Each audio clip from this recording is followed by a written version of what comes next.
बिस्मिल्लाहिर्रहमानिर्रहीम। आप सब भाइयों का मैं बड़ा शुक्रगुजार हूँ कि हम आप यहाँ तशरीफ लाए। बेसिकली मेरी डिस्ट्रीब्यूशन सेटअप है, मेरा कोई रिटेल से वास्ता नहीं है। तारिक साहब मेरे बड़े अच्छे दोस्त हैं, ठीक है, बड़े भाई हैं, लेकिन वो मुखालफत किस बात पे करते हैं? वो कहते हैं कि यार ये जो इमरान है, ठीक है, ये कहता है कि यार लोगों के दिलों से डर खत्म किया जाए।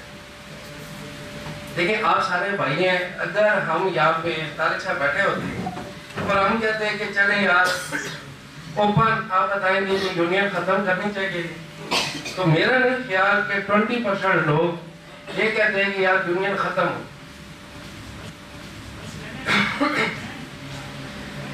तारिक साहब और मैं, हम दोनों जो है कंपटीटर हैं आपस में। मेरे तो वो बड़े भाई हैं, देखिए मैं भी मार्केटिंग करता हूँ, तारिक साहब भी मार्केटिंग करते हैं। और तारिक साहब मैं उनका बहुत बड़ा फैन हूँ, बस पहले भी था, अब भी फैन हूँ। कल मैं मेजर साहब, अदनान भाई, ठीक है, हमारी बड़ी कोशिश थी कि तारिक साहब को हम लेके आए, उनसे हम बात करें कि तारिक साहब आप अगर सर ये जो लोगों के मसाइल हैं इनको आप हल करवाएं तो ठीक है सर, आप प्रेसिडेंट। हमें देखिए, मुझे मेजर साहब को, फहीम भाई को, अदनान भाई को, हमें क्या लेना देना? ठीक है, हम प्रेसिडेंट बनेंगे तो क्या होगा? ना तो मैं प्रेसिडेंट की सीट के लिए हूँ, ना मैं वाइस प्रेसिडेंट की सीट के लिए हूँ।